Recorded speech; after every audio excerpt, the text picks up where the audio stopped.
जी हाँ बच्चों, आज की इस वीडियो में 8th ग्रेड अभ्यास पुस्तिका विज्ञान कक्षा 8 की जो आपकी पुस्तक है, इसके अध्याय 1 से लेकर के तो अध्याय 10 तक सभी पाठों के उत्तर आपको इस एक ही वीडियो में बताए जाएंगे। जैसे कि बच्चों आप देख सकते हैं, ये आपके 2024-25 के सेशन की न्यू बुक है जो इस साल आपको अपने स्कूल से मिली है। और बच्चों इस वीडियो में आपको अध्याय 1 जो आपका है फसल उत्पादन एवं प्रबंध, यहाँ से लेकर के तो बच्चों जो आपका अध्याय 10 है ध्वनि, यहाँ तक आपको सभी पाठों के उत्तर इस एक ही वीडियो में बताए जाएंगे। मतलब बच्चों इस एक ही वीडियो में हम आपका अध्याय 1, 2, 3, 4, 5, 6, 7, 8, 9 और अध्याय 10 तक सोल्व करेंगे। जैसे कि बच्चों आप देख सकते हैं, सबसे पहले आपका अध्याय 1 दिया है फसल उत्पादन एवं प्रबंध। और बच्चों इसमें जो आपके सभी प्रश्न दिए रहेंगे, ऊपर आपको प्रश्न लिखा रहेगा, नीचे मैंने ब्लू कलर में उन प्रश्नों के उत्तर भी लिख दिए हैं।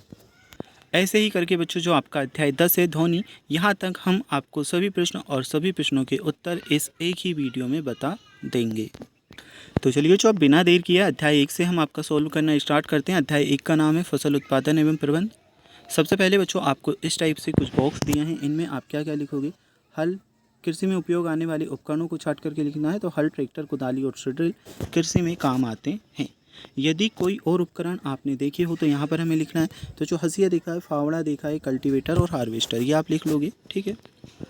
इसके बाद में बच्चों चलो फसल बोएं। तो फसल बोने के लिए हम क्या करते हैं बच्चों, सबसे पहले तो बुआई करते हैं। तो हमने यहाँ पे बुआई लिखा है, बुआई आप यहाँ से देख करके भी लिख सकते हैं। फिर खाद और उर्वरक उसमें डालते हैं। इसके बाद में बच्चों सिंचाई करते हैं, खरपतवार से सुरक्षा करते हैं, नेक्स्ट हम कटाई करते हैं और फिर भंडारण करते हैं।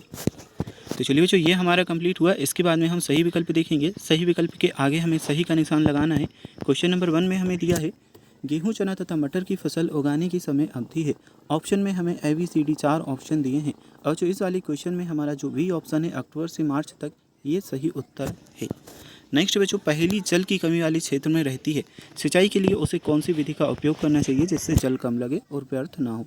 तो जो सी ऑप्शन ड्रिप तंत्र सही है, क्योंकि इससे जो पानी होता है छींटे छींटे करके गिरता है, जिन्हें हम सिंपल सी भाषा में बच्चों चिड़िया भी कहते हैं। आपने खेतों में लगे हुए देखे होंगे, तो घूम घूम कर चलते रहते हैं और बारिश से हल्की हल्की सी बूंदें जो पौधे होते हैं उन पे पड़ती है, तो उससे पानी भी कम लगता है। इसके बाद में बच्चों तीसरा क्वेश्चन है, बूझों ने अपने खेत में लगातार उर्वरक का उपयोग किया। कुछ वर्षों के पश्चात उसके खेत में फसल की पैदावार कम होने लगी। पहली ने उसे अपने खेत में जैविक खाद का उपयोग करने की सलाह दी। जैविक खाद के बारे में सही कथन है। तो जो कथन ए और बी दोनों सही यहाँ पर हैं, तो सी ऑप्शन आपका सही उत्तर है। बच्चों इसके बाद में 4th नंबर का जो क्वेश्चन है, इसमें जो आपका आंसर रहेगा, कृषि कार्य में किस यंत्र द्वारा बुआई करने से समय अथवा श्रम की बचत होती है। बच्चों अभी आपने देखी होगी खेतों में जो बोनी मशीन चलती रहती है, जिसे हम बोनी मशीन बोलते हैं, उसका नाम होता है सीड्रिल। और उससे बोनी करने में, बुआई करने में क्या जो समय जो होता है कम लगता है, ठीक है। तो डी ऑप्शन हमारा सही रहेगा, सीड्रिल। नेक्स्ट बच्चों इसमें हमारा गमला ए सही उत्तर है, ए वाला ऑप्शन। इसके बाद में बच्चों रिक्त स्थान दिए गए हैं। तो जो हमारा दूसरे नंबर का पहला रिक्त स्थान है, इसमें छिड़काव तंत्र आपका सही उत्तर रहेगा। और जो दूसरे रिक्त स्थान में मछली, तीसरे में हमारा हुमस, चौथे में बच्चों आपका आ जाएगा खरपतवार नाशी और 5वें में आएगा नीम की सूखी पत्तियाँ। इसके बाद में बच्चों हमें अति लघु उत्तरीय टाइप के प्रश्न दिए हैं। भारत देश में फसलों की कटाई के समय कुछ विशेष पर्व मनाए जाते हैं। 2 पर्वों के नाम लिखना है। तो देखिए फसलों की कटाई के समय कुछ विशेष पर्व मनाए जाते हैं जो निम्न है। तो कौन कौन से, पोंगल, वैशाखी, होली, दिवाली और बिहू। निम्नलिखित फसलों में से रबी तथा खरीफ की फसलों को छांटना है। तो बच्चों रबी की फसल इनमें से चना मटर है और खरीफ की फसल धान, मक्का, सोयाबीन और मूंगफली है। और जो 5वें नंबर का जो क्वेश्चन है, इसमें हम आंसर लिखेंगे, बाजरा खरीफ प्रकार की फसल है व इसको उगाने के लिए उपयुक्त महीने मई जून हो सकते हैं। और जो 6 नंबर का जो क्वेश्चन है, तो इन्हें हमें क्रम वाइज लिखना है। सबसे पहले बच्चों हम बुआई के लिए करते हैं, मिट्टी तैयार करते हैं, तो ये लिखेंगे। फिर बुआई करते हैं, खाद उर्वरक डालते हैं, सिंचाई करते हैं, खरपतवार से सुरक्षा करते हैं, कटाई करते हैं और फिर भंडारण करते हैं। तो ये हमने सही क्रम में लिखा। अभी बच्चों 7वां प्रश्न। ओके, तो बच्चों इस क्वेश्चन का आंसर आप करोगे, किसान अच्छी फसल काटने के बाद उसे भंडारण से पूर्व सुखाना भूल गया तो उससे फसल को पीड़कों एवं सूक्ष्म जीवों की समस्याओं का सामना करना पड़ सकता है, ठीक है। चलिए इसके बाद में देखते हैं नेक्स्ट क्वेश्चन। तो जो क्वेश्चन नंबर 8 में करोगे, खेत में बुआई के लिए ट्रैक्टर द्वारा संचालित सीड्रिल का तरीका उत्तम है क्योंकि इसके द्वारा बीजों में समान दूरी एवं गहराई बनी रहती है और जो बीज होते हैं उन्हें पक्षियों के द्वारा खाए जाने से रोका जा सकता है। बच्चों इसके बाद में कुछ चित्र दिए गए हैं, इनके नाम बताना है। तो बच्चों फर्स्ट वाले में मोट लिखोगे, सेकंड में रहेट, तीसरे में छिड़काव तंत्र, चौथे में ड्रिप तंत्र। नीचे लिखोगे इसमें से ड्रिप तंत्र का बच्चों यहाँ पर ड्रिप तंत्र लिख लीजिएगा, ठीक है। थोड़ी सी यहाँ पर लिखने में मिस्टेक हुई है। चित्र जल की कमी वाले क्षेत्रों के लिए वरदान है, क्योंकि इस विधि से जल बूंद बूंद करके सीधे पौधों की जड़ों में गिरता है। और जिसके बाद में 10वां क्वेश्चन है, खेत में फसल के साथ साथ कुछ अवांछित पौधे भी उग जाते हैं, उन्हें निराई करके हटाएंगे, क्योंकि अवांछित पौधे जल पोषक जगह एवं प्रकाश स्पर्धा कर फसल की वृद्धि को प्रभाव डालते हैं। बच्चों इस क्वेश्चन को समझिए। अवांछित पौधे से मतलब है कि जब हम खेत में कोई भी फसल बोते हैं तो उसके साथ में जो घास फूस उगाता है वो क्या करता है कि फसल को ठीक तरह से ग्रो नहीं होने देता है। इसलिए हम उन्हें क्या करते हैं, आजकल तो हम घास को हटाने के लिए दवाई वगैरह भी फेंक देते हैं और कुछ जगह निराई भी की जाती है, ठीक है। चलिए 11वें नंबर का क्वेश्चन है, एक बर्तन में स्वस्थ और कमज़ोर बीज रखे हैं, इनमें से स्वस्थ और कमज़ोर बीजों को कैसे पृथक करेंगे। तो जो अगर देखिए कुछ बीज ऐसे होते हैं अच्छे होते हैं, उन्हीं में कुछ ऐसे बीज मिक्स होते हैं जो बेकार होते हैं, है ना। तो कमज़ोर बीज की पहचान करने के लिए हम क्या करेंगे कि एक बर्तन में पानी लेंगे, उसके बाद उसमें बीज डालेंगे। स्वस्थ बीज जो होगा वह नीचे बैठ जाएगा और कमज़ोर जो बीज होंगे ऊपर पानी में तैरने लगेंगे। अब बच्चों क्वेश्चन नंबर 12, आपको खेती के लिए एक सूखा भूखंड दिया है, बीजों को बोने से पूर्व आप क्या क्या तैयारी करेंगे और क्यों। तो जो बीजों को बोने से पूर्व हम सबसे पहले मिट्टी को पलटना तथा उसे पोले करेंगे। फिर ये आपका पूरा आंसर बच्चों यहाँ तक रहेगा, ठीक है। उलटने पलटने और पोला करने से पोषक पदार्थ ऊपर आ जाते हैं और इन पोषक पदार्थों का उपयोग कर सकते हैं। और मिट्टी को उलटना पलटना एवं पोला करना फसल उगाने के लिए अत्यंत महत्वपूर्ण है।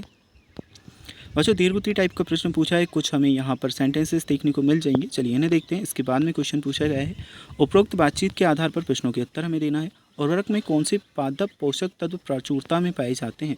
तो जो उर्वरक में नाइट्रोजन, फास्फोरस और पोटेशियम प्रचुरता में पाए जाते हैं। मिट्टी को हुमस कौन प्रदान करता है, तो सूक्ष्मजीव प्रदान करते हैं। नेक्स्ट है जैविक खाद से क्या लाभ है, तो जैविक खाद से मिट्टी को हुमस अधिक प्राप्त होती है एवं फसल की अधिक गुणवत्ता होती है, जो स्वास्थ्य के लिए लाभदायक है। उर्वरक खाद में फसलों को मिट्टी के लिए क्या अच्छा है और क्यों, तो उर्वरक तथा खाद से फसलों तथा मिट्टी के लिए खाद अच्छा है, क्योंकि इससे फसल अधिक गुणवत्ता वाली प्राप्त होती है। उर्वरकों की कोई 2 उदाहरण हमें देने हैं, तो उर्वरकों की 2 उदाहरण हैं, यूरिया और पोटास। नेक्स्ट है अनुकूल जलवायु परिस्थितियाँ, उचित खाद व उर्वरकों के उपयोग के बाद भी किसान को फसल की उपज प्राप्त नहीं हुई, इसके संभावित कारण हमें बताना है। तो किसान द्वारा अच्छी गुणवत्ता वाले बीज नहीं बोए गए। और सेकंड लिखेंगे, खाद उर्वरकों का सही उपयोग नहीं किया गया, खरपतवार की मात्रा अधिक होने के कारण, और फसल रोगग्रस्त, सूखाग्रस्त और बाढ़ग्रस्त हो गई होगी। तो ये संभावित कारण हो सकते हैं। और जो यहाँ पर क्वेश्चन नंबर 15 आ जाता है, एक किसान द्वारा फसल बोने के लिए ऐसे खेत को चुना गया है जहाँ कई वर्षों से किसी जीव जंतु व पेड़ पौधों की पूर्णतः अनुपस्थिति रही। खेती करने के लिए किसान द्वारा मिट्टी को जोता गया, मौसम भी अनुकूल था, परंतु फिर भी अपेक्षित परिणाम प्राप्त नहीं हुए। तो इसके क्या संभावित कारण हो सकते हैं, तो जो किसान द्वारा गुणवत्ता युक्त बीज, खाद, उर्वरक, उचित सिंचाई, दवाई का प्रयोग नहीं किया गया होगा, इसलिए किसान को अपेक्षित परिणाम जो है प्राप्त नहीं हुए। फिर बाबा वाला क्वेश्चन, यदि आप उसकी जगह होते तो अपेक्षित परिणाम के लिए क्या प्रयास करते, तो उसकी जगह होते तो गुणवत्ता युक्त बीज का उपयोग करते और खाद उर्वरक का अच्छी मात्रा में उपयोग करते, दवाई, सिंचाई, निराई, कटाई का ध्यान रखते। चलिए बच्चों ये कंप्लीट हुआ। इसी में आपको प्रोजेक्ट दिया है, तो प्रोजेक्ट भी हम कंप्लीट करते हैं। तो बच्चों मूंग अथवा चने के बीज लेकर उन्हें गीली रुई अथवा कपड़े में लपेट कर रखिए। होने वाले परिवर्तनों को तालिका में नोट करना है। तो क्या क्या परिवर्तन होंगे बच्चों, 24 घंटे में अंकुरित होगा, 2 दिन बाद अंकुरण बढ़ जाएगा और 5 दिन बाद छोटा सा पौधा बनेगा, 10 दिन में बड़ा पौधा बन जाएगा। और यहाँ पर बच्चों हमें चित्र बनाना था, जो चित्र भी हमने यहाँ पर बना दिया है, ये आप देख सकते हैं। तो चलिए बच्चों ये आपका प्रोजेक्ट कंप्लीट हुआ। प्रोजेक्ट नंबर 2 दिया है, तो प्रोजेक्ट नंबर 2 के लिए आंसर आप यहाँ से लिखोगे। बीज का जो महत्व होता है अच्छी फसल के लिए होता है, और सिंचाई की विधियाँ ड्रिप तंत्र और छिड़काव तंत्र है। अधिक शीत, अधिक गर्मी व अधिक वर्षा का पौधा खराब होगा, और यूरिया, पोटास, NPK उर्वरक खाद का प्रयोग होगा। व्यावसायिक उपयोग आय के प्रमुख स्रोत हैं। और इसमें आप लिखोगे कल्टीवेटर ड्रिल, सेकेंड वाले में ड्रिप तंत्र विधि और छिड़काव तंत्र विधि, और थर्ड में आप लिखोगे पौधों को खरपतवार से बचाने के लिए पौधशाला में उगाया जाता है। बच्चों 4th नंबर के क्वेश्चन में हम करेंगे प्राकृतिक रूप से उग जाने वाले पौधे की वृद्धि के लिए हानिकारक होते। 5th में हम करेंगे बच्चों सुखाना और छानना। देखिए बच्चों आपको रट्टा नहीं मारना, क्वेश्चंस को समझ भी लेना है। अब यहाँ पर देखिए हम एक ही वीडियो में बच्चों 10 चैप्टर अगर सोल्व करेंगे तो मैं आपको बहुत ज़्यादा एक्सप्लेन नहीं कर पाऊँगा, लेकिन जितनी चीज़ें मैं आपको समझा सकता हूँ तो उनकी कोशिश करूँगा। तो चलिए बच्चों अध्याय 2 हम सॉल्व कर लेते हैं, सूक्ष्मजीव, मित्र एवं शत्रु। अब बच्चों ये है आपका चैप्टर। इसमें हमें करना क्या है, इनमें तो हम बॉक्सेस में लिख देंगे हाँ, और इसमें आपको सफ़ेद सफ़ेद, हरी सफ़ेद लिखना है, ठीक ठीक है। इसके बाद में बच्चों हमें इसमें लिख देना है सूक्ष्मजीव, और इन्हें हम आँखों से नहीं देख सकते। नेक्स्ट बच्चों जो आपको बॉक्स दिया है इसमें आप लिखोगे जीवाणु, शैवाल, कवक और प्रोटोजोआ। इसके जस्ट नीचे बच्चों आप लिखोगे पैरामीशियम, यीस्ट, स्ट्रेप्टोमाइसिन, और ये विषाणु वायरस हैं। बच्चों अगर अभी तक आपने वीडियो को लाइक नहीं किया तो कर लीजिएगा। अब जो आपका सेकंड चैप्टर है इसके सही विकल्प आ जाते हैं। तो जो इसमें पहले वाला जो आपका सही विकल्प है बी वाला ऑप्शन सूक्ष्मजीव में जनन सही उत्तर है। सेकंड नंबर के क्वेश्चन के लिए बच्चों आपका ऑप्शन सी मादा एनाफिलीज मच्छर, ये आपका सही उत्तर है। नेक्स्ट बच्चों जो आपका तीसरा क्वेश्चन है इसमें पौधों का सूखना, बी वाला ऑप्शन सही उत्तर है। बच्चों इसके बाद में हम देखते हैं आपका चौथा क्वेश्चन। आपने बाजार से ब्रेड लाकर उसे खुले तथा नम स्थान पर रख दी तो कुछ समय बाद उस पर काली संरचनाएं दिखने लगेंगी, इसका कारण है बच्चों सी ऑप्शन कवक आपका सही उत्तर है। नाइट्रोजन चक्र के दौरान वायुमंडल में नाइट्रोजन की मात्रा कैसी रहती है, तो बच्चों स्थिर रहती है, सी ऑप्शन आपका सही उत्तर रहेगा। चलिए बच्चों इसके बाद में देखते हैं हम आपका नेक्स्ट क्वेश्चन। दिए गए शब्दों में से चुनकर रिक्त स्थानों की पूर्ति कीजिए। अब जो फर्स्ट क्वेश्चन है, थैलियों में आने वाला दूध संदूषित नहीं होता क्योंकि यह दूध होता है, तो कैसा होता है बच्चों, पाश्चुरीकृत होता है। इसमें आप करोगे प्रतिजैविक। थर्ड में बच्चों आपका आएगा किण्वन, फोर्थ में आपका आएगा मादा एडिस, एंड बच्चों फिफ्थ में आपका आएगा संचरणीय रोग। चलिए इन्हें कंप्लीट किया। इसके बाद में हम देखते हैं थर्ड क्वेश्चन। हमें छींकते अथवा खांसते समय अपने मुंह एवं नाक पर रुमाल इसलिए रखना चाहिए क्योंकि इससे संचरणीय रोग नहीं फैलते हैं। और जो थर्ड नंबर की क्वेश्चन के बाद में हम देखेंगे फोर्थ नंबर का क्वेश्चन। तो क्वेश्चन नंबर 4 में आप लिखोगे सूक्ष्मजीवों द्वारा संदूषित भोजन करने से खाद्य विषाक्तन हो सकता है। हमारे भोजन में उत्पन्न होने वाले सूक्ष्मजीव कभी कभी विषैले पदार्थ उत्पन्न करते हैं और ये भोजन को विषाक्त बना देते हैं। बच्चों इसके बाद में हम देखेंगे आपका क्वेश्चन नंबर 5। तो इसमें आपको लिखना है जीवाणु, हैजा, टाइफाइड, क्षय रोग। विषाणु में लिखोगे हेपेटाइटिस, पोलियो, खसरा। ठीक बच्चों, इसमें हमें चित्र में जो हमें सूक्ष्मजीव दिया है इसका नाम बताना था, तो इसका नाम है अमीबा। नेक्स्ट बच्चों सूक्ष्मजीव किस वर्ग में आता है, तो प्रोटोजोआ वर्ग में आता है। इस वर्ग द्वारा होने वाली किसी रोग का नाम लिखना है, तो अतिसार और मलेरिया इस वर्ग के द्वारा होते हैं। और जो 7वें नंबर का जो क्वेश्चन है इसमें आपका आंसर यह आ जाएगा। यहाँ से यहाँ तक आप क्वेश्चन नंबर 7 के लिए उत्तर करोगे। चलिए इसके बाद में देखते हैं क्वेश्चन नंबर 8 का आंसर। तो क्वेश्चन नंबर 8 में हमें अलग अलग क्वेश्चन दिए हैं। पहला जो क्वेश्चन दिया है इसमें आप लिखोगे बूझों का मिल मलेरिया अथवा डेंगू नामक बीमारी से ग्रसित हो सकता है। सेकंड नंबर के में लिखेंगे उसके बीमार होने का मुख्य कारण मादा एनाफिलीज एवं मादा एडिस मच्छर हो सकता है। थर्ड में बच्चों हम लिखेंगे इस बीमारी से बचने के लिए मच्छरदानियों का प्रयोग, मच्छर भगाने वाले रसायन का प्रयोग और मच्छर के प्रजनन रोकने के लिए जल को किसी भी स्थान पर एकल न रहने देना। बच्चों जो आपका 10th नंबर का क्वेश्चन है, हमें भोजन को सदैव ढककर रखना चाहिए। उक्त कथन को स्पष्ट हमें करना है। आंसर में बच्चों हम लिखेंगे यहाँ से लेकर के यहाँ तक। बच्चों 10वें नंबर की क्वेश्चन के बाद में 11 नंबर का क्वेश्चन आपसे पूछा है। इसमें हमसे पूछा गया है आम का अचार काफ़ी समय तक संदूषित क्यों नहीं होता है। तो जो अचार में नमक और तेल का उपयोग करने से अचार जो है काफ़ी समय तक संदूषित नहीं होता है। नेक्स्ट बच्चों जो सेकंड नंबर का क्वेश्चन है इसमें हम ये लिख देंगे। बच्चों जो तीसरे नंबर का क्वेश्चन है इसमें आ जाएगा चीनी के उपयोग द्वारा जैम, जेली और स्केच खाद्य पदार्थों को लंबे समय तक सुरक्षित रखा जाता है। अब जो 12 नंबर का क्वेश्चन, दैनिक जीवन में सूक्ष्मजीवों का उपयोग करके दही, ब्रेड एवं केक बनाने का काम किया जाता है। अब जो यहाँ पर आपको नाइट्रोजन चक्र का आरेख द्वारा प्रदर्शित करना था, तो ये आरेख हमने बनाया। ये नाइट्रोजन चक्र का आरेख है, आप यहाँ से देख सकते हैं और आप भी इसे बना सकते हैं। चलिए बच्चों इसके बाद में हम देख लेते हैं आपका क्वेश्चन नंबर 14। बच्चों पहले इस प्रश्न को समझ लीजिएगा। देखिए जो आपकी बुक है उसमें आपको कम जगह दी गई है, तो बच्चों अगर आपको कम जगह दी गई है तो इसमें आप छोटा आंसर भी लिख सकते हैं, या फिर आपके पास बराबर जगह है तो फिर आप ये पूरा आंसर लिख लीजिएगा। नहीं तो बच्चों ये वाला पॉइंट आप छोड़ दीजिएगा, क्योंकि अगर आपकी बुक में कम जगह हो तो फिर आप यहाँ से लेकर के तो यहाँ तक लिख सकते हैं, और बुक में प्रॉपर जगह है तो फिर आप पूरा आंसर लिख लीजिएगा। मनुष्य में सूक्ष्मजीवों द्वारा होने वाले सामान्य रोग, रोगजनक सूक्ष्मजीव से रोग के बचाव के उपाय हमें बताना है। तो जो मानव रोग, रोगकारक सूक्ष्मजीव, संचरण का तरीका, बचाव के उपाय, सब कुछ हमने यहाँ पर लिखा है। ऐसे ही करके बच्चों आप भी लिख लोगे। तालिका अगर बनाना चाहो तो बना लीजिएगा और बेटर रहेगा। तो बच्चों ये क्वेश्चन आपका कंप्लीट। इसके बाद में हमें दिया गया है 15वां प्रश्न, सूक्ष्मजीव हमारे लिए अभिशाप होते हुए वरदान है, इस कथन को स्पष्ट करना है। देखिए बच्चों हमने कोशिश की है कि आपके लिए सभी आंसर छोटे छोटे लिखें, क्योंकि आपकी बुक जो है उसमें कम ही जगह आपको दी गई है ना, ज़्यादा स्पेस नहीं है कि आप बहुत सारा लिख पाओ। तो हमने सभी के आंसर छोटे छोटे ही निकालने की कोशिश की है, लेकिन बच्चों ज़्यादा छोटे आंसर भी अगर हम करते तो फिर उत्तर गलत हो जाता। इसलिए हमने आपके लिए एक मीडियम साइज़ के उत्तर बताए हैं, जिससे हमारा उत्तर भी सही रहे और लिखना भी हमें कम पड़े। तो यहाँ से लेकर के तो बच्चों आपका आंसर रहेगा नीचे तक, कम नहीं। चलिए इसके बाद में हम आपका प्रोजेक्ट नंबर 1 देखेंगे। क्या आपको दोनों गमलों की वस्तु में अंतर दिखाई देता है? तो बच्चों हम लिखेंगे हाँ, हमें दोनों गमलों की वस्तुओं में अंतर दिखाई देता है। सेकंड नंबर के में बच्चों लिखेंगे दोनों गमलों में से गमले एक ही सामग्री का अपघटन हो गया। थर्ड में बच्चों हम लिखेंगे अपघटन एक प्रकार की क्रिया है जिसमें तत्व अलग अलग सूक्ष्म भागों में विभाजित हो जाते हैं। अब जो थर्ड के बाद में डायरेक्ट हमें 6 नंबर का दिया है, लेकिन ये 4th नंबर का है। ठीक है, गमला बी की सामग्री का अपघटन नहीं हुआ क्योंकि उसके तत्व अलग अलग सूक्ष्म भागों में विभाजित नहीं है। बच्चों जिस गमले में सामग्री का अपघटन हो गया उसके क्या उपयोग है? उत्तर हम लिखेंगे यहाँ से लेकर के तो यहाँ तक। बच्चों प्रोजेक्ट नंबर 1 कंप्लीट हुआ। प्रोजेक्ट नंबर 2 हम यहाँ से कंप्लीट करेंगे। आप अपने दैनिक जीवन में जिन डब्बा बंद या पैकेट भोज्य पदार्थों का उपयोग करते हैं उन सामग्री को पैकेट्स का सूक्ष्म अवलोकन कर निम्न तालिका को पूर्ण करना है। तो जो मैंने यहाँ पर एक तालिका बना दी है, इस प्रकार से आप तालिका बना लीजिएगा। ये तालिका ऑलरेडी अगर हो तो उसी तालिका में आप लिख सकते हो। ठीक है, क्या क्या हमने लिखा है? क्रमांक, भोज्य पदार्थ के पैकेट का नाम, पैकेट का निर्माण दिनांक, पैकेट की समाप्ति दिनांक, भोज्य पदार्थों में उपयोगी संगठकों के नाम, महत्वपूर्ण संगठक का नाम। तो ये आप लिख लोगे। ठीक है, चलिए जो इसके बाद में नेक्स्ट क्वेश्चन आपसे पूछा गया है, अपनी मम्मी दादी से पूछकर पता लगाएं कि घर के किन किन भोज्य पदार्थों में लंबे समय तक संग्रहित कर सकती हैं। तो घर में चावल, दाल, आलू, गेहूं आदि भोज्य पदार्थों को लंबे समय तक संग्रहित करते हैं। नेक्स्ट बच्चों सेकंड नंबर का क्वेश्चन, इन भोज्य पदार्थों में संग्रहित करने के लिए कौन कौन से तरीके अपनाती हैं? लिखिए।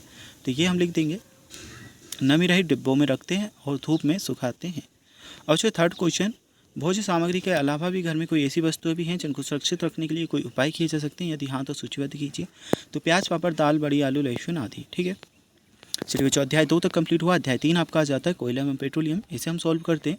फर्स्ट ऑफ ऑल बच्चों जो आपको बॉक्सेस दिए हैं इनमें आप लिखोगे सूर्य का प्रकाश, कोयला, पेट्रोल, डीजल। ये क्या है? प्राकृतिक है। और मोमबत्ती, ट्यूबलाइट, टॉर्च और लालटेन, ये बच्चों मानव निर्मित है। प्राकृतिक का मतलब जो प्रकृति ने हमें दिए है, मानव निर्मित का मतलब जो मानव ने बनाए हैं। और जो ये वाला जो हमें दिया गया है इसमें हम क्या क्या लिखेंगे? ईंधन और कहाँ कहाँ उपयोग होता है। तो हमने बच्चों कोक का लिखा है, कोलतार, coal gas, petrol, diesel, CNG, LPG, कोयला, इन सभी का आप लिख लेंगे। चलिए बच्चों इसके बाद में सही विकल्प आपके आ जाते हैं, इन्हें सॉल्व करते हैं। पहले नंबर का जो सही विकल्प है इसमें बी वाला ऑप्शन पेट्रोलियम से, ये सही उत्तर है। सेकेंड नंबर के सही विकल्प में बच्चों आपका सी ऑप्शन कोलतार, मिट्टी का तेल, ये सही उत्तर है। तीसरे नंबर के प्रश्न में बच्चों आपका ए वाला ऑप्शन पर्यावरण बेहतर बनेगा तथा विश्व उष्णन का खतरा कम होगा, ये सही उत्तर है। चौथे नंबर के प्रश्न में बच्चों आपका ऑप्शन सी गाड़ी के समान और मध्यम गति से चलाएंगे, ये आपका सही उत्तर है। नेक्स्ट जो बच्चों आपका है पांचवा क्वेश्चन, पांचवें में हमारा सी वाला ऑप्शन क्योंकि तेल और गैस जल से हल्के होते हैं, ये सही उत्तर है। अब बच्चों इसके बाद में सेकंड नंबर का क्वेश्चन है, इसमें हम देखते हैं। इसमें आपका आ जाएगा सीएनजी, इसमें आप लिखोगे जीवाश्म, इसमें आपका आएगा परिष्करण। नेक्स्ट बच्चों जो आपका चौथा है इसमें आएगा कोयला गैस और पांचवें में आएगा कार्बन डाइऑक्साइड। चलिए इसके बाद में हम देखते हैं आपका तीसरा क्वेश्चन, कल्पना कीजिए कि सूर्य का प्रकाश अगले 10 वर्षों में समाप्त हो जाए तो आप उसे किस प्रकार के संसाधन मानेंगे। तो जो आंसर में हम लिखेंगे सूर्य का प्रकाश अगले 10 वर्षों से समाप्त हो जाए तो हम उसे समाप्त होने वाले प्राकृतिक संसाधन मानेंगे। फोर्थ नंबर के में बच्चों आएगा चंद्रमा पर जीवन का अस्तित्व न होने के कारण जीवाश्म ईंधन की अनुपस्थिति है, क्योंकि जब चंद्रमा पर सजीव नहीं है तो जीवाश्म ईंधन का बनना असंभव है। बच्चों इसके बाद में आएगा सीएनजी तथा एलपीजी का पूरा नाम लिखिए। तो सीएनजी संपीड़ित प्राकृतिक गैस, एलपीजी द्रवित पेट्रोलियम गैस, है ना। वैसे तो लिक्विड पेट्रोलियम गैस होता है इंग्लिश में, लेकिन हिंदी में द्रवित पेट्रोलियम गैस। भारत में प्राकृतिक गैस कहाँ कहाँ पाई जाती है? तो भारत में जो प्राकृतिक गैस है इसके विशाल भंडार त्रिपुरा, राजस्थान, महाराष्ट्र और कृष्णा गोदावरी डेल्टा में पाए जाते हैं। 7 नंबर के क्वेश्चन में आएगा सभी प्राकृतिक संसाधनों का उपयोग करते रहने से एक समय ऐसा आएगा कि यह समाप्त हो जाएंगे। 8 नंबर के क्वेश्चन में आएगा हमारे दैनिक जीवन में प्राकृतिक गैस के निम्न महत्व है। तो 3 पॉइंट हमने लिखे हैं बच्चों, तीनों पॉइंट आपको भी नोट कर लेना है। घर और कारखानों में सीधा जलाया जा सकता है, वाहनों में ईंधन के रूप में उपयोग किया जा सकता है, यह सस्ता, सरल व प्रदूषण रहित है। बच्चों 9 नंबर का क्वेश्चन आपका आ जाता है। इस क्वेश्चन के आंसर में हम लिखेंगे नहीं, ये मृत पेड़ पौधे कोराने में रूपांतरित नहीं हो सकते क्योंकि कोयले में पेड़ पौधे रूपांतरित होने के लिए आवश्यक उच्च ताप व दाब प्राप्त कर पाते हैं, वह पृथ्वी में उतनी गहराई में नहीं दबाया जा सकता। और जो 10 नंबर का क्वेश्चन है इसमें संगठक और उपयोग बताना था। तो एलपीजी का हमने लिखा, उपयोग भी लिखा है, पेट्रोल का लिखा, केरोसिन का और डीजल का। ठीक है, ऐसी ही तालिका बना करके आप आंसर लिख सकते हैं। और जो 10वीं के बाद में 11वां प्रश्न है, जीवाश्म ईंधन की उपलब्धता लंबे समय तक किस प्रकार कर सकते हैं। आंसर में आप यहाँ से तो यहाँ तक लिखोगे। और जो 12 नंबर के क्वेश्चन के आंसर में आप कर लोगे ये जो हमें आंसर दिया है, इसके बाद में जो दीर्घोत्तरीय प्रश्न है हमारा, आपके दैनिक जीवन में कोयले तथा पेट्रोलियम के उपयोगों को हमें लिखना है। तो कोयले के उपयोग आप यहाँ पर देख सकते हैं, बिजली उत्पादन और घरेलू उपयोग होता है। पेट्रोलियम वाहनों में ईंधन के रूप में उपयोग होता है और गृहिणी उपयोग होता है। पेट्रोलियम है ना, एलपीजी खाना बनाने के लिए। और वैकल्पिक ऊर्जा स्रोत कौन कौन से बच्चों? कोयले के स्थान पर सौर ऊर्जा, पवन ऊर्जा का उपयोग कर सकते हैं। पेट्रोलियम के स्थान पर इलेक्ट्रिक वाहन, बायोगैस, सीएनजी का उपयोग कर सकते हैं। यहाँ पर बच्चों क्वेश्चन नंबर 14, मान लीजिए कि कुछ वर्षों के बाद पृथ्वी से जीवाश्म ईंधन पूरी तरह से समाप्त हो जाए तो उनकी प्रतिपूर्ति के लिए आप क्या क्या प्रयास करेंगे? अब जो इस क्वेश्चन के आंसर में हम करेंगे, यदि जीवाश्म ईंधन समाप्त हो जाए तो उनकी प्रतिपूर्ति के लिए निम्नलिखित उपाय किए जा सकते हैं। तो ये हमने कुछ बच्चों 5 से 6 उपाय लिख दिए हैं। इन उपायों को आप भी नोट कर लेंगे। चलिए बच्चों, इसके बाद में है आपका क्वेश्चन नंबर 5, पेट्रोलियम का निर्माण किस प्रकार से होता लिखना है। तो जो पेट्रोलियम के निर्माण की पूरी क्रियाविधि हमने यहाँ से यहाँ तक लिख दी है। अब हम देखते हैं बच्चों आपका नेक्स्ट क्वेश्चन, प्रोजेक्ट नंबर 1 हमें दिया गया है, इसे हम सॉल्व करेंगे। तो जो सबसे पहले हमें ये दिया है, ठीक है, ऊर्जा की खपत हमें बतानी है, महीना, क्रमांक, कुल व्यय, कुल राशि। बच्चों देखिए, जो प्रोजेक्ट है आपको खुद कंप्लीट करना है, लेकिन अगर आपको नहीं आ रहा है तो फिर हम आपको आंसर यहाँ से बता रहे हैं, इन्हें आप कर सकते हैं। लेकिन बच्चों अगर आपको आता है प्रोजेक्ट, आप खुद से कंप्लीट कर सकते हैं तो खुद से भी कर लीजिएगा। अब जनवरी का लिखा है, फरवरी का लिखा है, मार्च का लिखा है, अप्रैल का, मई का, जून का, जुलाई का, अगस्त का, सितंबर, अक्टूबर, नवंबर और दिसंबर का। इसके बाद में जो हमसे पूछा है किन माह में बिजली बिल की राशि कम आई, तो फरवरी, अप्रैल, सितंबर, अक्टूबर में कम आई है। जून, दिसंबर में बिजली का व्यय अधिक हुआ है, क्योंकि बच्चों इन माह में गर्मी के कारण कूलर पंखों का उपयोग अधिक हुआ। तो चौथे नंबर का भी उत्तर लिख लोगे, 5वीं का भी आप लिख लेंगे। और जो प्रोजेक्ट नंबर 2 दिया है, कुछ नारे हमें लगाने हैं और कुछ पोस्टर हमें बनाना है। तो ये हमने नारे लिखे हैं प्रोजेक्ट नंबर 2 के लिए, और ये बनाए हैं, पवन ऊर्जा अपनाओ, ईंधन को बचाओ, ये पवन ऊर्जा का चित्र बनाया, सौर ऊर्जा वाला और सूर्य का चित्र बनाया। चलिए बच्चों, चैप्टर 3 आपका कंप्लीट हुआ। अध्याय 4 हम सोल्व करते हैं, दहन और चोला। तो सबसे पहले तो आप ये लिख लोगे इन बॉक्सेस में, ठीक है, जल्दी जल्दी, देर से। इसके बाद में बच्चों जो आपका पहला सही विकल्प है, इसमें बी ऑप्शन हमारा सही उत्तर रहेगा। दूसरे नंबर के सही विकल्प में भी बच्चों हमारा बी ऑप्शन, आग का नियंत्रण, आग पर नियंत्रण सही उत्तर है। तीसरे नंबर के प्रश्न में बच्चों हमारा ऑप्शन सी, कथन आ तथा बा दोनों कथन सत्य, ये सही उत्तर है। चौथे नंबर के प्रश्न में बच्चों हमारा कोयले और डीजल जलने से, बी ऑप्शन सही उत्तर है। पाँचवें नंबर के प्रश्न में बच्चों हमारा कार्बन मोनोऑक्साइड, डी ऑप्शन सही उत्तर है। चलिए इसके बाद में देखते हैं हम आपके रिक्त स्थान। तो रिक्त स्थान में हमें क्या करना है, सबसे पहले में आ जाएगा किलो जूल प्रति ग्राम। दूसरे रिक्त स्थान में बच्चों आपका आएगा बाह्य ताप। तीसरे रिक्त स्थान में कार्बन डाइऑक्साइड। चौथे में बच्चों आपका आएगा कम। 5वें में आपका आएगा ऊपरी। ठीक है, फिल इन द ब्लैंक्स, रिक्त स्थान हमने कंप्लीट किया। अब बच्चों आपके अति लघुत्तरीय टाइप के प्रश्न है। तीसरे नंबर का जो प्रश्न है, इसके उत्तर में आप लिखोगे बच्चों यहाँ से लेके तो यहाँ तक। और जो तीसरे नंबर के प्रश्न के बाद में हमारा आ जाता है क्वेश्चन नंबर 4।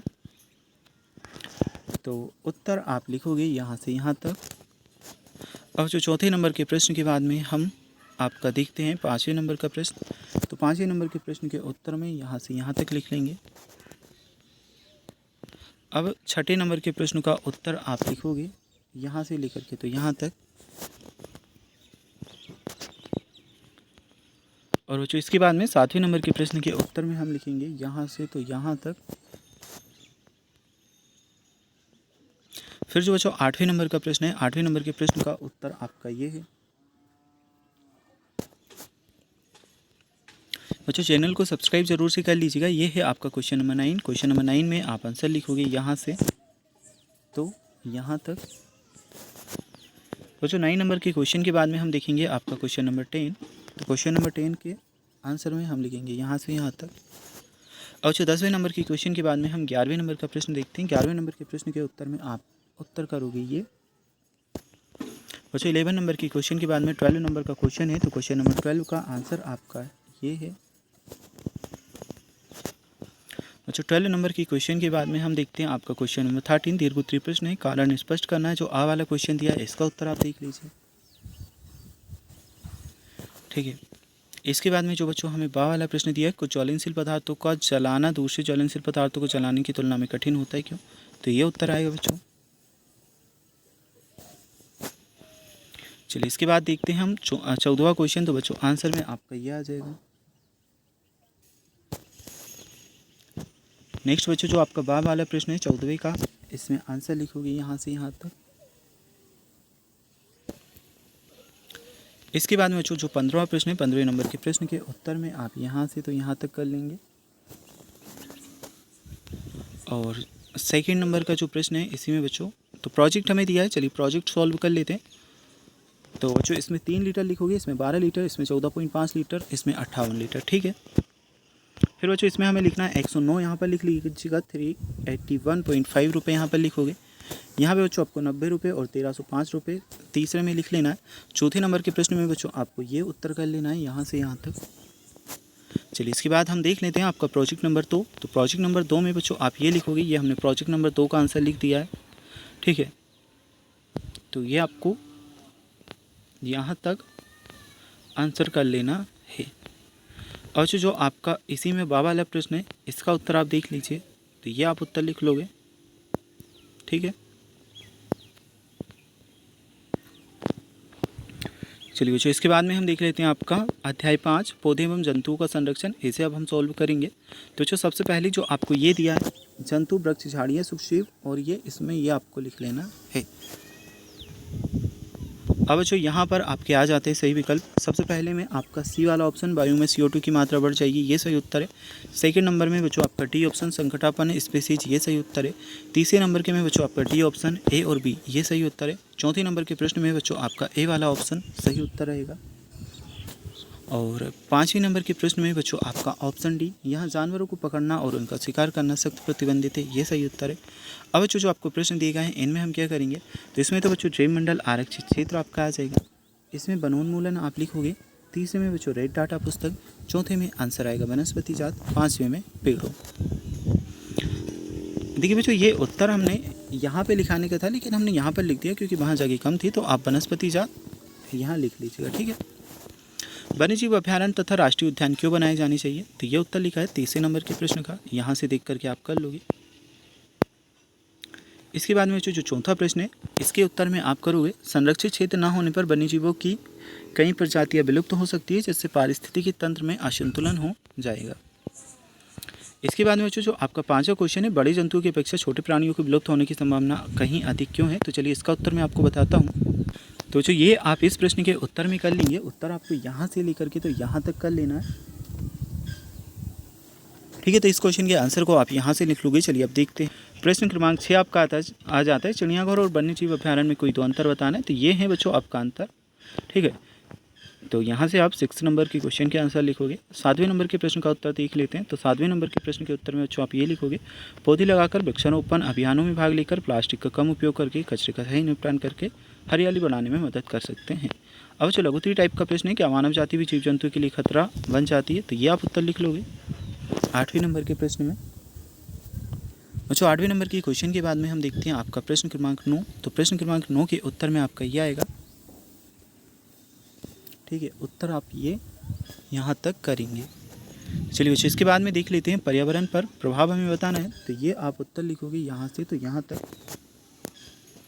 नेक्स्ट हम देखते हैं बच्चों आपका 10वें नंबर का प्रश्न, यदि ध्रुवीय भालू को सतपुड़ा राष्ट्रीय उद्यान में रहने के लिए लाया जाए तो अपना अस्तित्व लंबे समय तक बनाए रख पाएगा, उत्तर के कारण स्पष्ट कीजिए। तो जो नहीं रख पाएगा, क्योंकि जो आर्कटिक वातावरण में अनुकूलित होते हैं, सतपुड़ा का गर्म वातावरण उनके लिए उपयुक्त नहीं है, जिससे उनका अस्तित्व खतरे में पड़ सकता है।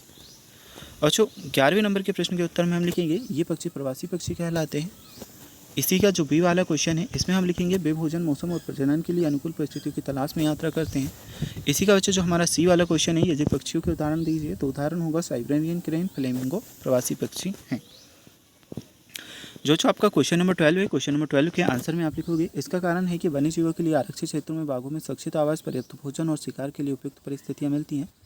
इन संरक्षित क्षेत्रों में मानव गतिविधियाँ कम होती हैं, जिससे बाघों की आबादी बढ़ने में मदद मिलती है। बच्चों इसके बाद में देखते हैं हम आपका 13वां क्वेश्चन।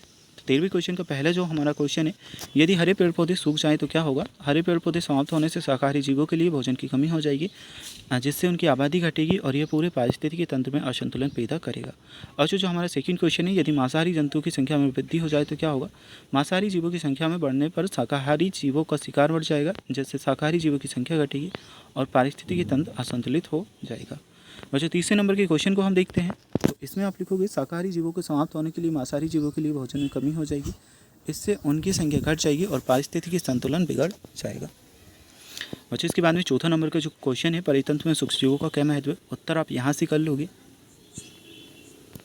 चलिए नेक्स्ट हम देख लेते हैं आपका वन अभ्यारण्य, राष्ट्रीय उद्यान तथा जैवमंडल आरक्षित क्षेत्र की विशेषताएं हमें लिखनी है। तो जो हमने विशेषता लिख दी है सभी की, ये आप उत्तर कर लोगे।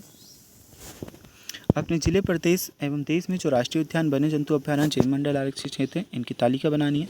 तो जो यहाँ पर जिले में अगर ना हो तो इन्हें खाली छोड़ दीजिएगा, हो तो लिख दीजिएगा, ठीक है। और बच्चों ये आपके प्रदेश, आपके जिले के अनुसार हमने लिख दिया है, ठीक है, क्योंकि प्रदेश तो हम सभी का सेम है और देश भी सेम है। आपके ज़िले के अकॉर्डिंग आप इसमें भर सकते हैं और आपके ज़िले में कुछ ना हो तो खाली छोड़ दीजिएगा, ठीक है।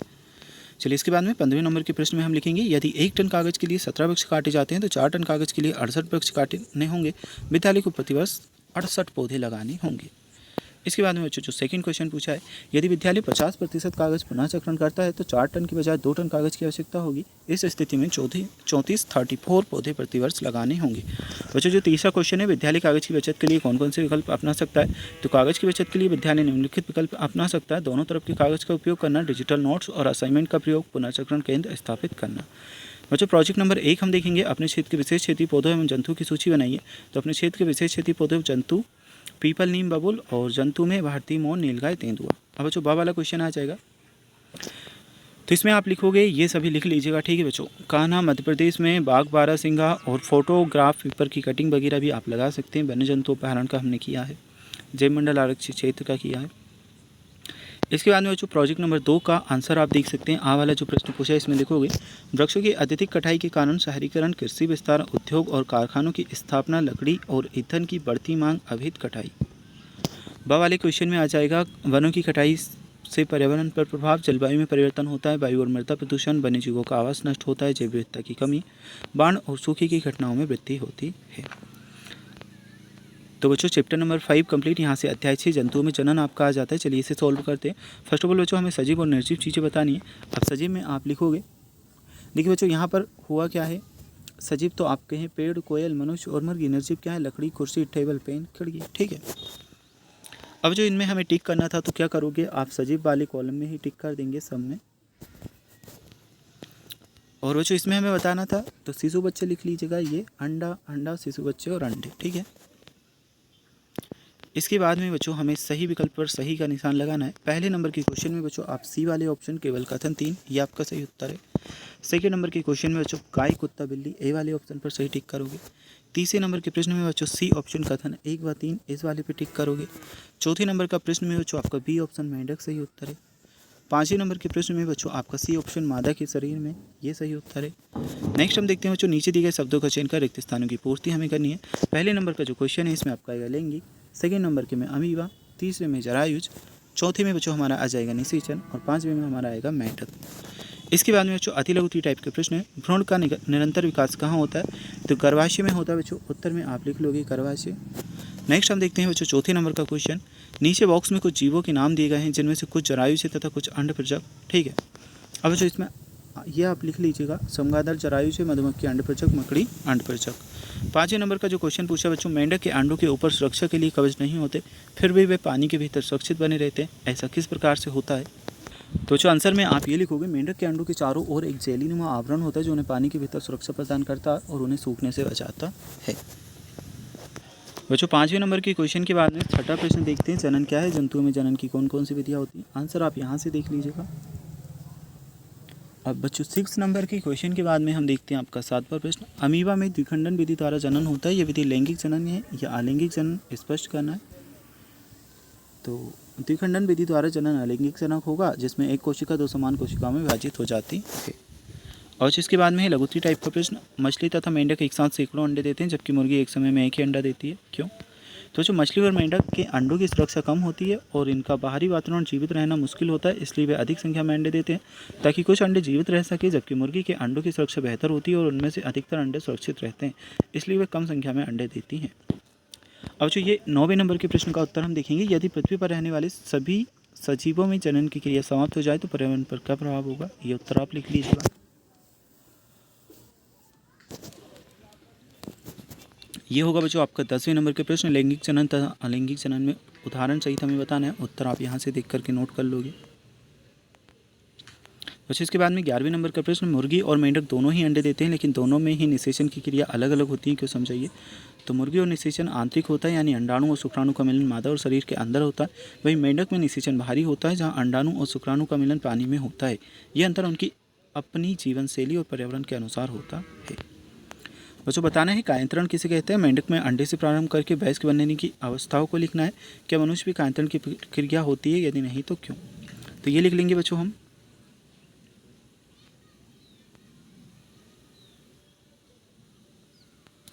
और जो दीर्घोत्तरीय प्रश्न है, निम्नांकित के चित्र बनाना है। हाइड्रा में मुकुलन का चित्र हमने बनाया है, ये देख लीजिए। इसके बाद में बच्चों हमें ये इसी में लिख लेना है, ठीक है। नेक्स्ट बच्चों अमीबा में द्विखंडन का चित्र आप बना लोगे, ये चित्र है। थोड़ा सा जूम कर आपको बता दें, और ये आपको लिख लेना है इसी में। शुक्राणु में अंडाणु के संलयन की प्रक्रिया को क्या कहते हैं, प्रक्रिया का नाम और वर्णन करना है। तो जो इनकी संलयन की प्रक्रिया को निषेचन कहते हैं, और यहाँ से लेके यहाँ तक आप आंसर लिखोगे।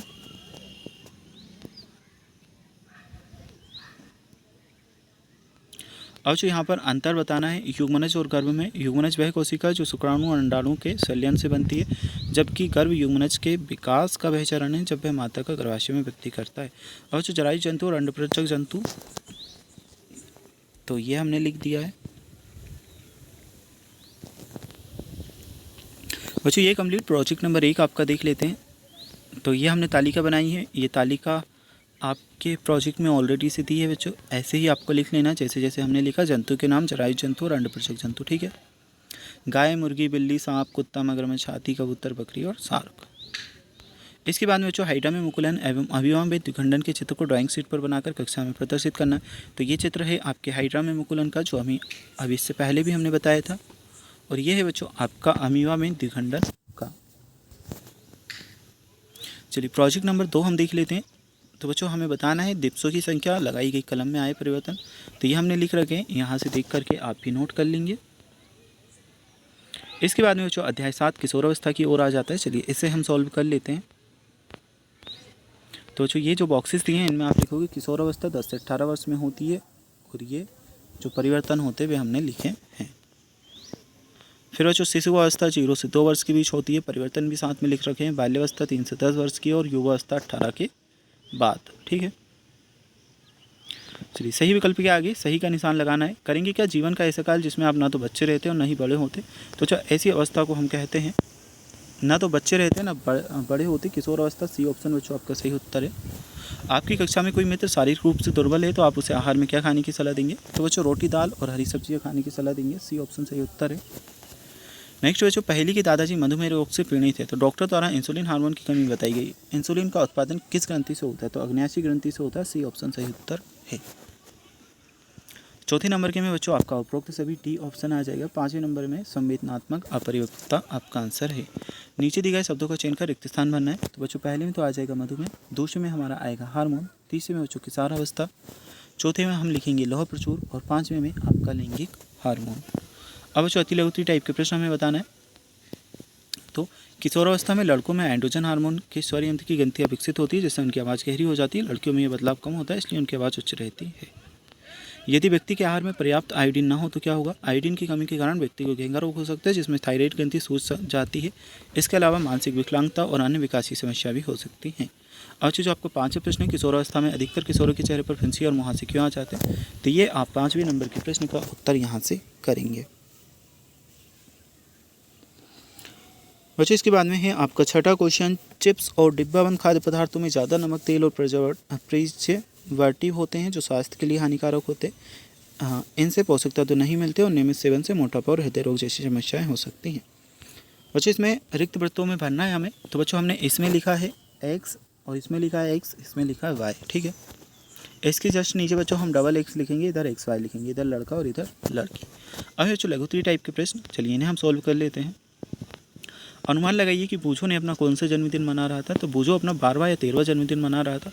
बूझो के मित्रों के शरीर में होने वाली परिवर्तन की आवश्यकता को क्या कहेंगे। तो इस अवस्था को हम किशोरावस्था कहा जाएगा।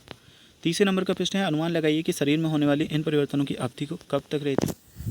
तो जो ये जो परिवर्तन है 11 से 19 वर्ष की आयु तक रहते हैं और व्यक्ति व्यक्ति पर निर्भर करते हैं। तो जो 9वें नंबर का प्रश्न है इसमें आप ये लिखोगे, टेडपोल का वयस्क मेंढक में परिवर्तन न होने का कारण पानी में आयोडीन की कमी हो सकती है। आयोडीन की अनुपस्थिति में मेंढक के पूर्ण विकास के लिए आवश्यक हार्मोन का निर्माण नहीं हो पाता। नेक्स्ट बच्चों हम देखें तो आपका 10वां क्वेश्चन आ जाता है। निम्नलिखित तालिका को हमें पूर्ण करना है। हार्मोन, ग्रंथि और कार्य यहाँ पर हमें दिए गए हैं, तो ये हमने लिख दिया है बच्चों, ठीक है, ऐसे ही आप कर लोगे। 11वें नंबर का प्रश्न है। 11वें नंबर के प्रश्न में लड़कों में जो परिवर्तन होता है, आवाज़ भारी होती है, मूंछ दाढ़ी आती है, कंधों का चौड़ा होना, और गर्ल्स में बच्चों कूलों का चौड़ा होना और स्तनों का विकास, मासिक धर्म का शुरू होना, ठीक है। नेक्स्ट है बच्चों 12 नंबर का क्वेश्चन, किशोरावस्था में व्यक्तिगत सफाई अत्यधिक ध्यान देना चाहिए, स्पष्ट कीजिए। क्योंकि बच्चों इस समय हार्मोनल बदलाव होते हैं, पसीना वगैरह आदि का आता है, फुंसी फोड़े आपको हो सकते हैं ना, मुहासे वगैरह, और दुर्गंध आ सकती है, इसलिए नियमित स्नान और साफ कपड़े पहनना, मुहासों का सही उपचार करना जरूरी है। 13वें नंबर का प्रश्न है बच्चों, हमारे देश में विवाह की विधि संगत न्यूनतम आयु निर्धारित की गई है। अगर ये विवाह की आयु निर्धारित नहीं होती तो क्या होता? तो किशोरों के शारीरिक मानसिक स्वास्थ्य पर क्या प्रभाव होता है, ये हमने लिखा है। इसके बाद बच्चों किशोरों के विकास के अवसर पर क्या प्रभाव होता है, चलिए इसका आंसर देखते हैं। तो ये आंसर लिखोगे बच्चों, किशोरों के विकास के अवसर पर प्रभाव, यहाँ से तो यहाँ तक आपका आंसर इस प्रश्न के लिए आपका है। अब बच्चों ये आपका कंप्लीट। इसके बाद में बच्चों आपका अगला प्रश्न है, टिप्पणी करनी है, किशोरावस्था में शारीरिक व्यायाम का महत्व बताना है। तो ये है, किशोरावस्था में शारीरिक व्यायाम बहुत महत्वपूर्ण होता है, क्योंकि इस समय शरीर तेजी से बढ़ता है और हड्डियों की मांसपेशियां मजबूत होती हैं। नियमित व्यायाम से किशोरों का शारीरिक मानसिक विकास संतुलित रहता है, उनकी ऊर्जा बढ़ती है और मानसिक स्वास्थ्य भी बेहतर रहता है। किशोरावस्था में नशीली दवाओं के सेवन से क्या प्रभाव पड़ता है? तो किशोरावस्था में नशीली दवाओं के सेवन से अत्यधिक हानिकारक होता है। मानसिक तनाव, स्वास्थ्य समस्याएं, सामाजिक आर्थिक समस्याएं उत्पन्न कर सकता है। नशीली दवाओं का सेवन शारीरिक विकास में बाधा डालता है। नीचे दी गई सारणी में आयु वृद्धि के अनुपात में लड़कों एवं लड़कियों की अनुमानित लंबाई आंकड़े दर्शाए गए हैं। लड़के और लड़कियों की लंबाई एवं आयु को प्रदर्शित करते हुए ग्राफ हमें बनाना है। तो बच्चों ग्राफ देखिए यहाँ पर हमने बनाए हैं, आंकड़ों के आधार पर ग्राफ पेपर पर ग्राफ बनाकर बॉक्स में आपको लगाना है। तो ये बच्चों ग्राफ पेपर पर ग्राफ बना करके और ये हमने यहाँ पर लगा दिया है।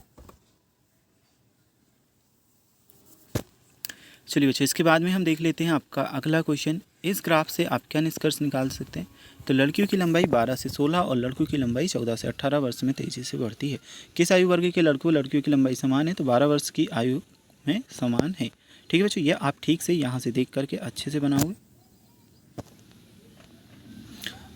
अब है बच्चों आपका प्रोजेक्ट नंबर 1। इसमें हमें करना क्या है, मित्र का नाम, नाश्ते के लिए उपयोग किए गए खाद्य पदार्थ का नाम, दोपहर के भोजन के लिए किए गए खाद्य पदार्थ का नाम और रात के भोजन के लिए खाद्य पदार्थ का नाम बताना है।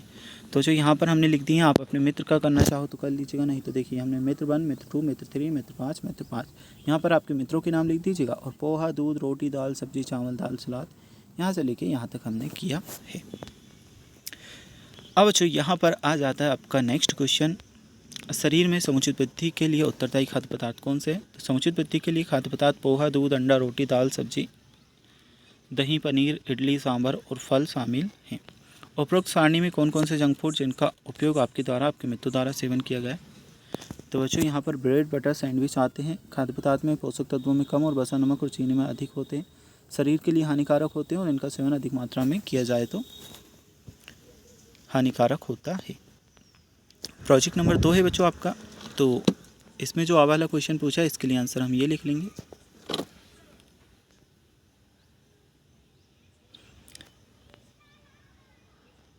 इसके बाद में बच्चों जो आपका वाला क्वेश्चन है, संक्रामक रोगों की सूची बनाइए तथा किन माध्यमों से एक दूसरे व्यक्ति में फैलते हैं, ऐसे रोगों की रोकथाम के लिए क्या उपाय करेंगे? तो रोगों की सूची यहाँ पर है, malaria, dengue, chikungunya, flu, TB, खसरा, टाइफाइड, हेपेटाइटिस, चेचक, कोरोना वायरस।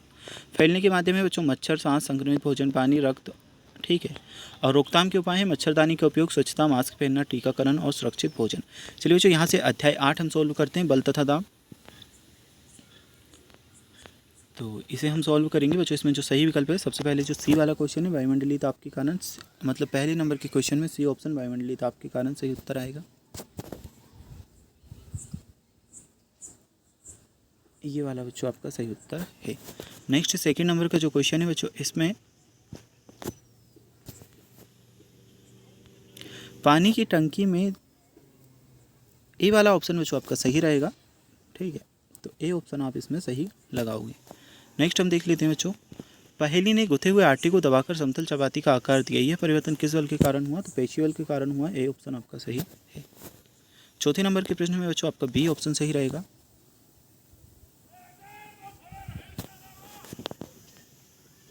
बच्चों इसमें देखिए दोनों एक दूसरे की साइड पुश कर रहे हैं, तो इसमें बी ऑप्शन आपका सही नहीं रहेगा। इसमें बच्चों हमारा जो ऑप्शन है, देखिए इधर से बल लगेगा और उधर से बल लगेगा, दोनों क्या कर रहे हैं? समान बल लगा रहे हैं, तो दिशा परिवर्तित नहीं होगी। ठीक है, डी ऑप्शन आप सही करोगे। अब जो आपका पांचवा क्वेश्चन है, इसमें आपका डी ऑप्शन गुरुत्वाकर्षण बल आंसर है।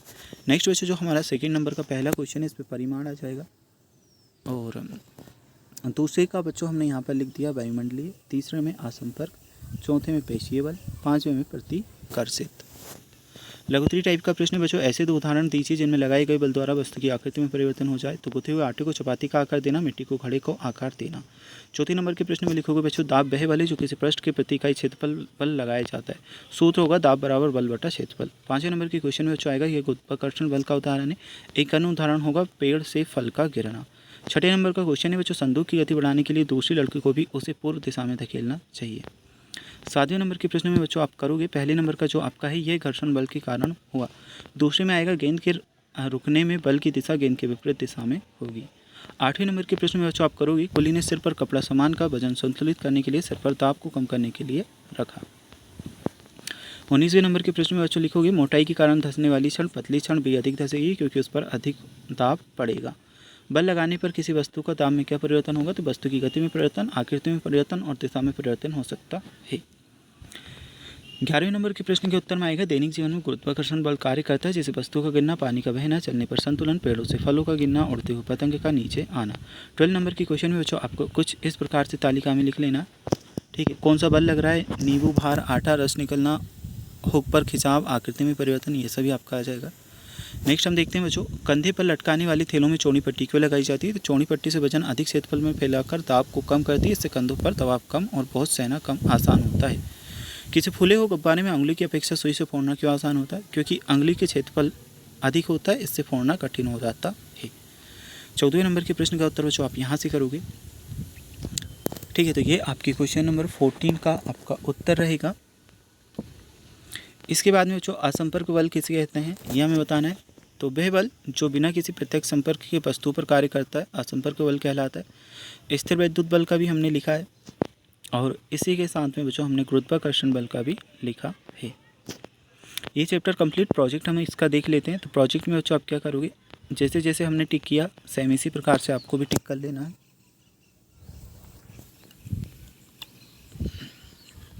प्रोजेक्ट नंबर 2 में बच्चों दैनिक जीवन में ऐसी कार्य जिनमें गुरुत्वाकर्षण बल कार्य करता, पानी से भरी बाल्टी उठाना और किताबों को एक स्थान से दूसरे स्थान पर ले जाना, साइकिल चलाना, दरवाजे को धकेल कर बंद करना, कुर्सी को एक स्थान से दूसरे स्थान पर सरकाना। अपने दैनिक जीवन में अनुभव को लिखिए जिनमें आप दाब महसूस करते हैं। तो दैनिक जीवन में दाब महसूस करने का अनुभव भारी बैग उठाना, कुर्सी पर बैठना, पेन से लिखना, दरवाजे के हैंडल दबाना, सर्दी में गर्म कपड़े पहनना, बटन दबाना, जूते पहनना, पानी की बोतल खोलना, साइकिल के हैंडल को पकड़ना, किसी वस्तु को उठाकर सरकाना। बच्चों यहाँ से आपका अध्याय 9 घर्षण आ जाता है। चलिए इसे हम सॉल्व कर लेते हैं। तो जो ये आप लिखोगे सबसे पहले बॉक्स में घर्षण में वृद्धि, घर्षण बढ़ेगा, दूसरे में घर्षण घटेगा, तीसरे में घर्षण बढ़ेगा, चौथे में घर्षण घटेगा। फिर जो बच्चों आपको बॉक्सेस दिए हैं इसमें लिखोगे घर्षण बढ़ेगा, घर्षण घटेगा, घर्षण बढ़ेगा। ठीक है, सही विकल्प के आगे सही का निशान लगाना है। तो पहले नंबर का जो आपका क्वेश्चन है इसमें डी वाला ऑप्शन घर्षण बल कम करने के लिए ये सही उत्तर है। दूसरे नंबर के प्रश्न में बच्चों हमारा जो ऑप्शन रहेगा सी वाला ऑप्शन, यह हमारा सही उत्तर है। तीसरे नंबर के प्रश्न में बच्चों हमारा डी ऑप्शन कैरम बोर्ड पर पाउडर का उपयोग करना, ये सही उत्तर है। चौथे नंबर के प्रश्न में बच्चों हमारा बी ऑप्शन तरल के घर्षण को कम करने के लिए, ये आपका सही उत्तर है। पाँचवें नंबर के प्रश्न में बच्चों हमारा बी ऑप्शन घर्षण सही आंसर। नीचे दिए गए शब्दों का चयन कर रिक्त स्थानों की पूर्ति करनी है। सापेक्ष गति आपका आ जाएगा। नेक्स्ट में बच्चों हमारा आ जाएगा क्या, आकृति। इसमें आ जाएगा हमारा प्रकृति। इसमें बच्चों बॉल बेयरिंग आएगा। इसमें बच्चों हम लिखेंगे कम और नेक्स्ट में हम लिखेंगे खांचेदार। चलिए इसके बाद में देखते हैं अति लघुत्तरी टाइप के प्रश्न। तो 3 किलोग्राम की ईंट को गति में लाने के लिए अधिक बल लगेगा क्योंकि उसका द्रव्यमान ज़्यादा है। कैरम बोर्ड पर महीन पाउडर क्यों छिड़कते हैं? तो कैरम बोर्ड पर महीन पाउडर छिड़कने के लिए बोर्ड की सतह पर घर्षण कम हो जाता है जिससे गोटी आसानी से सरकती है। अब बच्चों 5वां क्वेश्चन है घिसे हुए टायर वाली साइकिल के फिसलने की संभावना अधिक होती है क्योंकि घिसे हुए टायरों की सड़क पर पकड़ कमज़ोर होती है, खासकर तेल जैसी फिसलन वाली सतह पर। नेक्स्ट बच्चों आपका 6 नंबर का क्वेश्चन, घर्षण को प्रभावित करने वाले कारक कौन कौन से हैं? तो घर्षण को प्रभावित करने वाली कारक सतह का खुरदुरापन या चिकनाई, वस्तु का वजन या दाब, संपर्क करने वाली वस्तु की सामग्री। इसके बाद में जो एक चित्र दिया है, चित्र में 2 लड़के एक बक्से को धकेलते हुए दिखाई दिया है। यदि प्रत्येक लड़का एक जैसा बल लगाए तो बक्से पर कोई घर्षण बल लगेगा? यदि हाँ तो घर्षण बल की दिशा क्या होगी? जब दोनों लड़के बक्से को धकेल रहे हैं तो बक्सा जमीन पर रखा हुआ है, बक्से और ज़मीन के बीच घर्षण बल लगेगा। यह घर्षण बल बक्से की गति का विरोध करेगा। नेक्स्ट बच्चों यहाँ पर लघुत्तरीय प्रश्न, खिलाड़ियों के जूते और तल्ली वाहनों के टायरों को खांचेदार क्यों बनाया जाता है? तो ताकि घर्षण बढ़े और सतह को पर बेहतर पकड़ मिल सके, जिससे फिसलन से बचा जा सके। अब जो रस्सा कस्सी की खेल में प्रियंका ने अनुभव किया कि उसके हाथों से रस्सा फिसल रहा है, इसे रोकने के लिए उसने क्या कोई उपाय सुझाइए? तो प्रियंका अपने हाथों पर चौक पाउडर या मिट्टी लगा सकती है, जिससे घर्षण बढ़ेगा और रस्सी पर पकड़ मजबूत होगी। नेक्स्ट बच्चों हमारा 10वां क्वेश्चन, हवाई जहाज़ की आकृति पक्षी की आकृति के समान क्यों बनाई जाती है? तो जो हवाई जहाज़ की आकृति पक्षी जैसी होती है ताकि वायु प्रतिरोध घर्षण कम हो और विमान आसानी से हवा में तेज़ी से उड़ सके, ठीक वैसे ही जैसे पक्षी उड़ते हैं। सर्दियों में अधिक ठंड लगने के कारण अक्सर लोग हथेलियों को रगड़ते हैं। क्यों?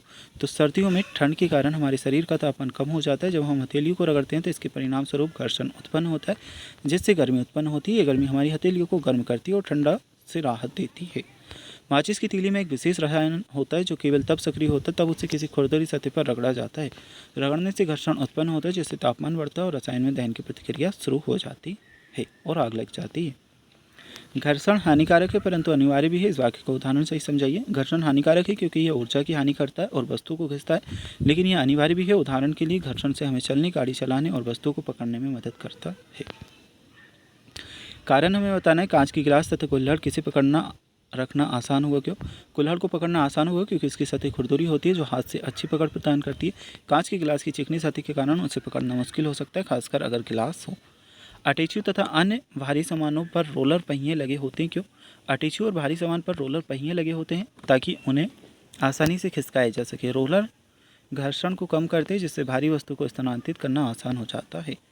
अब है आपका नेक्स्ट क्वेश्चन, यदि एकाएक पृथ्वी से घर्षण समाप्त हो जाए तो हमारा दैनिक जीवन किस प्रकार प्रभावित होगा? तो घर्षण समाप्त हो जाए तो हम चल नहीं सकेंगे, वाहन नहीं चलेंगे और वस्तुएं पकड़ना मुश्किल हो जाएगा। घर्षण के बिना हमारे दैनिक जीवन की गतिविधियाँ, चलना, गाड़ी चलाना, वस्तु उठाना कठिन हो जाएगा। प्रोजेक्ट नंबर 1, इसमें बच्चों आप ये लिखोगे, ऐसे उदाहरण जिनमें घर्षण को बढ़ावा जाता है और जिनमें घटाया जाता है। तो सड़क पर चलने के लिए रबर का टायर का उपयोग, गाड़ी के टायर में हवा भरना, फर्श पर चलते समय जूते का उपयोग, सर्फ बोर्ड या स्नोबोर्ड का उपयोग। ठीक है बच्चों, तीसरा, चौथा, पाँचवा सब में हमने लिख दिए हैं, यहाँ से देख करके आप कंप्लीट कर लेंगे। इसके बाद में यदि घर्षण समाप्त हो जाए तो इससे जीवन किस प्रकार प्रभावित होगा? 10 परिस्थितियाँ हमें बतानी है। तो बच्चों हमने यहाँ पर 10 पॉइंट लिखे हैं, ये आप देख करके लिखोगे। गाड़ी की जो ब्रेकिंग है प्रभावी नहीं होगी, मतलब ब्रेक हम नहीं लगा पाएंगे। सड़क पर चलना कठिन होगा, फिसलन बढ़ेगी, कपड़े जल्दी फट जाएंगे और गाड़ी के टायर सड़क पर पकड़ नहीं बनाएंगे। खेलों में नियंत्रण की कमी होगी, वस्तु आसानी से हिलेंगे और गिर सकती हैं। फर्श पर चलना असुविधाजनक होगा, मशीनों की कार्यक्षमता कम होगी, ऊर्जा की बर्बादी होगी, सूखी और गीली सतहों पर चलना मुश्किल होगा। प्रोजेक्ट नंबर 2 है बच्चों, आपकी रुचि के कोई 5 खेलों के नाम लिखिए जिनमें घर्षण बल कार्य करता हो। तो यहाँ पर हमने लिखा है cricket, football, table tennis, hockey, basketball, इन सभी में घर्षण बल कार्य करता है। अपने प्रोजेक्ट फाइल में विभिन्न प्रकार के जूतों, तलों के चित्र तथा विभिन्न वाहनों के टायरों को चित्र चिपकाना है, तो चिपका लीजिएगा बच्चों। ये तो इसमें तो आपको चित्र ही लगाना है। चलिए यहाँ से हम आपका अध्याय 10 ध्वनि हम सॉल्व करेंगे। तो बच्चों अध्याय 10 आपका आ जाता है, पाठ का नाम है ध्वनि। सबसे पहले बच्चों हमें करना क्या है, वाद्य यंत्र ध्वनि उत्पन्न करने वाला भाग तरीका बताना है। तो देखिए एक साइड लिखा है तबला, इकतारा, ढोलक, मंजीरा, घंटी। ठीक है, तो बच्चों यहाँ पर आपको देखने को मिल जाएगा। तो बच्चों यहाँ पर तबला, इकतारा, ढोलक, मंजीरा, घंटी, मृदंग, वीणा, स्कूल की घंटी, हारमोनियम, बांसुरी, इन सभी का हमने लिख दिया है। ठीक है, सही विकल्प पर सही का निशान लगाना है। ध्वनि की तारत ज्ञात किया जाता है तो इसकी आवृत्ति से ज्ञात किया जाता है। यह ऑप्शन आपका सही उत्तर है। नेक्स्ट बच्चों, चित्र में दर्शाए गए अनुसार अलार्म घड़ी एक बर्तन में रखी गई है। ठीक है, इस प्रकार से हमसे प्रश्न पूछा है। तो इसमें बच्चों हमारा जो ऑप्शन है सी वाला ऑप्शन, ध्वनि सुनाई देना बंद हो जाएगी, ऑप्शन सी हमारा सही उत्तर है। नेक्स्ट बच्चों हमारा यहाँ पर, मैं एक वाद्य यंत्र हूँ, मुझमें कपित झिल्ली द्वारा ध्वनि उत्पन्न होती है, बताओ मैं निम्न में से कौन हूँ? तो बच्चों इसमें आ जाएगा डी ऑप्शन, तबला। कुछ माध्यमों की सूची नीचे दी गई है, लकड़ी, जलवायु, निर्वात, इनमें से किस माध्यमों में ध्वनि का गमन कर सकती है? तो केवल 1, 2 और 3 में। ध्वनि की प्रबलता घटाने के लिए हम ध्वनि की कंपनी का आयाम घटाना होगा, सी ऑप्शन सही उत्तर है। नीचे दिए गए शब्दों का चयन कर रिक्त स्थान भरना है। तो बच्चों इसमें तो आपका आ जाएगा प्रति सेकंड होने वाले दोलनों की संख्या को आवृत्ति कहते हैं। इसमें बच्चों 20 Hz से 20,000 Hz आप यहाँ से लिख लीजिएगा, मैंने ओनली 20 Hz लिखा है, ठीक है। इसके नीचे बच्चों आपका आ जाएगा शोर, नेक्स्ट में आपका आ जाएगा प्रबल, और इसके बाद जो आपको क्वेश्चन दिया है इसमें आप लिखोगे हर्ट्ज। इसके बाद में देखेंगे बच्चों अति लघुत्तरी टाइप के प्रश्न। जब हम बातचीत करते हैं तो क्या हमारे शरीर का कोई भाग कंपन करता है, यदि हाँ तो क्यों, और नाम लिखिए। हमारे गले में स्थित स्वरयंत्र जो होता है वोकल कॉर्ड कंपन करता है। पुरुषों की तुलना में महिलाओं की आवाज़ तीखी क्यों होती है ना। तो इसमें लिखेंगे पुरुषों की ध्वनि का तारतम्य कम होता है, इसके विपरीत महिलाओं में ध्वनि का तारतम्य अधिक होता है, जिससे उनकी जो आवाज़ होती है पतली होती है। ध्वनि की प्रबलता आयाम पर किस किस प्रकार निर्भर करती है। यदि आयाम दोगुना कर दिया जाए तो प्रबलता कितनी बढ़ जाएगी। ध्वनि की प्रबलता आयाम के वर्ग के अनुपात में बढ़ती है, यदि आयाम दोगुना कर दिया जाए तो प्रबलता 4 गुनी होगी। मान लीजिए आप एक कार में बैठे हैं जिसके सभी शीशे पूरी तरह से बंद है, तब तक आप कार के बाहर खड़े अपने साथी से आवाज़ सुनने में सक्षम होंगे।